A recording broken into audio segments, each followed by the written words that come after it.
Welcome to the Real News Network. I'm Mark Steiner. Great to have you with us. The crack in the chasm that divides America's political and social beliefs were exposed in 1991 when Anita Hill testified against Clarence Thomas's nomination to the Supreme Court. The depth of that chasm erupted when Dr. Blasey Ford testified that Supreme Court nominee Brett Kavanaugh attempted to sexually assault her 36 years ago. Her testimony was moving, powerful, and hard to refute. His testimony was angry, at times a tearful denial, whose spear was a political attack on the motivations of the Democrats. He said we're trying to destroy him, his reputation, and his family. What gets lost at times in all this is the pivotal role the Supreme Court plays in how America defines itself in almost every political, social, and cultural context. Many thought Kavanaugh's nomination was toast after Ford's powerful testimony. But the anger of Judge Kavanaugh buoyed his supporters on the committee and throughout America. They just took the vote this afternoon that sent Kavanaugh's nomination to the Senate floor. And even that process was filled with conflict. We're joined once again by Lisa Graves, who is Senior Fellow and former Executive Director of the Center for Media and Democracy, until she became President of True North Research and co-director of DocumentedInvestigations.org. I should say, Lisa, welcome. Good to have you back. Oh, thank you so much for having me. So this has been a pretty stunning moment. I remember in 1991 covering and watching what happened when Anita Hill made her testimony and how people dismissed her, and it was a horrible thing to watch, what she went through. But now we have this, and it's not so much redux as what I was saying earlier in the opening, as kind of really showing the chasm that we have in America over what we believe and how we believe it, what we see and don't see, and how we interpret what we actually see. Well, I think that one of the things that that should be known to people is that, in fact, Dr. Ford has been treated far worse than Anita Hill was. What do you mean by that? And what I mean by that is that when Professor Hill came forward, she was permitted to have witnesses testify along with her, to testify about the things that she told them, character witnesses for her, other people who could talk about what they had heard. And so at that reopening of the hearing for Clarence Thomas, there were, I think, in total between his witnesses and her witnesses, nearly 20 people who testified. And that testimony came on the heels of having the FBI go back out and interview witnesses. Now, not all the witnesses that might have been relevant then were allowed to testify, but a substantial number were. And it was treated as completely an uncontroversial matter to go back to the FBI and have them do the interviews that would help inform the Senate. The FBI interviews are conducted on an impartial basis by professionally trained investigators who don't have time constraints in, not like 5-minute increments for questions, that sort of thing.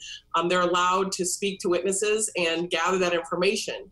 For Dr. Ford, Senator Grassley refused the requests by Democratic members of the Senate to go back to the FBI, as is the normal course of things in nominations. To do a supplemental background investigation happens all the time, has happened before in this year with other nominees, has always been the norm going back to at least the 1960s for requests for the FBI supplemental to be relayed by the chairman and ranking member, and for the FBI to do that as a matter of course. Here with Dr. Ford, there was a refusal to follow that process and a refusal to allow other witnesses to testify, other witnesses that Dr. Ford asked to be heard, and other witnesses who have come forward to say that they too were mistreated by Brett Kavanaugh. And so you had a setup yesterday that was much more like she said, he said, because it was structured to be precisely that. And there were no other witnesses, including one of the most relevant witnesses who could have testified, Mark Judge. And so I think in that way, Dr. Ford was certainly treated worse than Anita Hill, as bad as that hearing was in terms of how Senator Hatch and others went after Anita Hill back in 1991. That didn't happen this time because the Republicans hid behind a prosecutor they hired only to question Dr. Ford and barely to question Brett Kavanaugh. And so, that's why I think the shoe's treated worse. Now, this morning we have new developments about that FBI investigation proceeding, and I think that's a good thing for the Senate and for the country. I want to come to that in a moment, about what could happen going forward. But it seems to me that one of the things that Democrats in this process are being accused of by Republicans are interfering with the process and just trying to stymie this and end this nomination to the Supreme Court. But taking a step backwards over the last several years, the combination of McConnell and Grassley stopping Obama's appointment at the end of his term, and the way some of this stuff has actually been railroaded through, and it's almost as if there's nothing anybody can do about it. It just gets pushed forward, and pushed in any way that the leadership of the Senate seems to want to push it. And there's Democratic pushback, but there's very little it seems people can do to stop McConnell or Grassley. McConnell clearly at this moment behind the scenes is pushing really hard to get this thing done quickly. Though more may happen when he gets to the floor. I mean, so what I've been talking about earlier was this is a very serious political battle going on, and it's about what happened with Blasey Ford and Kavanaugh, but it's even deeper than that. Well, one of the things that people should remember if they haven't heard is that Senator McConnell, who's the majority leader for the Senate, who's a Republican elected from Kentucky, has said that his proudest moment in his entire tenure in the United States Senate was blocking Merrick Garland, Senator Obama's nominee for the U.S. Supreme Court in 2016, blocking him from ever even getting a hearing in the Senate Judiciary Committee, let alone a vote in the Senate Judiciary Committee, let alone a vote on the floor. He has called out that act of obstruction that left a vacancy on the Supreme Court for more than 400 days, the high point of his entire Senate career.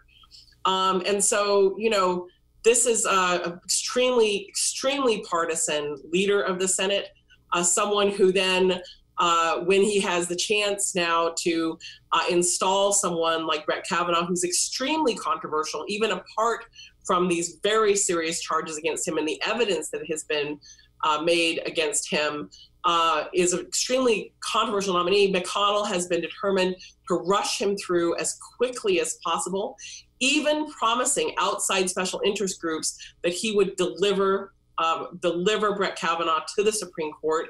One of those groups he spoke to over a week ago is the Family Research Council Action. FRC Action is the group that was created, basically part of the evangelical movement, but it's not just that. It's a group that has received substantial funds through the Koch's Freedom Partners operation, through pass-through LLCs that have names like ORRA LLC and Evangel for Change LLC, in order to basically distort the elections in this country. So there are some substantial things going on behind the scenes where McConnell is more than happy to delay for any amount of time a Democratic nominee to the Supreme Court, but will not brook even minimal delay to get the truth. In fact, wants to stop any real effort to get the truth about Kavanaugh in the record, wants to put him on the court before that truth and more truth could come out. Now, today it appears that he's been stymied in that because it doesn't look like he has the votes to ram Kavanaugh through the Supreme Court without allowing an FBI investigation for at least a week to look into the charges against Brett Kavanaugh, that he would not necessarily have the votes to proceed. But we'll see over the next couple of days what happens. But McConnell is a person who basically is using raw power, naked partisan power, to try to distort the U.S. Supreme Court, to make it into a vehicle for his funders, his donors, his base, and in fact really twist the court for the next 20 or 30 years if Brett Kavanaugh is confirmed. Exactly. So these two before what he wants. I'm sorry. Yes. Yeah. No problem. I know I was on a roll there, but that's okay. I appreciate the intervention. That's fine. So there are two things I want to kind of wrestle with here before we go. I want to first play this quick clip, and this is a clip at the end of today's hearings as the vote was about to be taken, and you'll hear what Senator Flake had to say and we're going to come back and talk a bit about what a week-long FBI investigation could do, but then also examine what's really at stake here with the Supreme Court that I was alluding to at the beginning of this, and what Lisa was just talking about as well. But let's check this out first. For up to, but not more than 1 week, in order to let the FBI continue to do an investigation limited in time and scope to the current allegations that are there, and limited in time to no more than 1 week. And I will vote to advance the bill to the floor with that understanding. And I've spoken to a few other members who, on my side of the aisle, that may be supportive as well. But that's my position. So Lisa, I mean, you know, over the course of my life, I've had interactions with the FBI, given the work that some of us have done over the years. So I mean, I'm just curious, from your perspective, what can they accomplish in a week? Well, of course, I'd prefer they had as much time as they needed and not have an artificial limit. But in fact, they can seek to interview Mark Judge. They can try to determine, you know, the location of the assault that Dr. Ford has described. They can validate her statements about knowing Mark Judge and where he worked and things of that nature. And I think that they can also interview other students about other students from the time, other alumni from that time about Brett Kavanaugh's claims regarding his sort of choir boy behavior that summer, which he sort of put forward as in essence, an alibi that he couldn't do this, that, you know, his calendar, so to speak. And so I think there are things the FBI could do. I don't know that it would be conclusive, but it would certainly be more thorough than what Senator Grassley has allowed, which is basically extreme partisan action by his counsel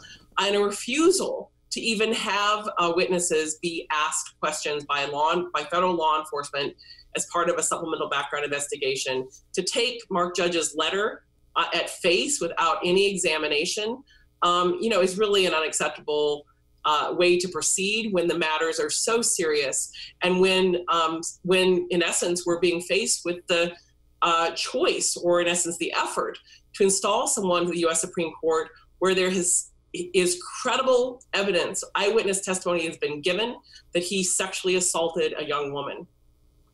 And to me, it's kind of stunning the way we can look at this the same event and see it very differently. And when we saw the testimony of Dr. Ford, but then saw the testimony later of Judge Kavanaugh, and it was clear that people are going to see what they want to see in this. And I think some of the deeper issues here, besides the misogyny that runs very deep in all of this, that you can speak to, is also what's at stake here for the future of the court and the future of the country. Well, I think that's right. And I also think it's important to understand motives. As I've said, Dr. Ford has everything to lose by coming forward and telling the truth. She's lost her privacy. She might not even be able to return to her house and live peacefully. Who knows about her security in her teaching role? Brett Kavanaugh has everything to gain by lying, by obstructing, and by yelling about what has been charged against him. In fact, there's an old saying by trial lawyers that if you don't have the facts, argue the law. If you don't have the law, argue the facts. And if the facts and law are against you, then yell like hell and pound the table. And that's what we saw yesterday. I don't think that's convincing. It's certainly convincing, I suppose, to some people, but it's not evidence. This is always really enlightening to talk to you, Lisa Gray, and I appreciate you taking the time with us once again, and look forward as this unfolds over the next, whatever that's going to be, week, 2 weeks, in the U.S. Senate, and how that plays out, to hear your analysis and reflections. Once again, thank you so much for joining us. Thank you for having me on. It's a pleasure to be on your show. Always good to have you with us. And I'm Mark Steiner here for the Real News Network. We'll be focusing like a laser beam on this nomination process and what happens. We have more to come. Thank you all for joining us again, once again, at the Real News Network. I'm Mark Steiner. Take care.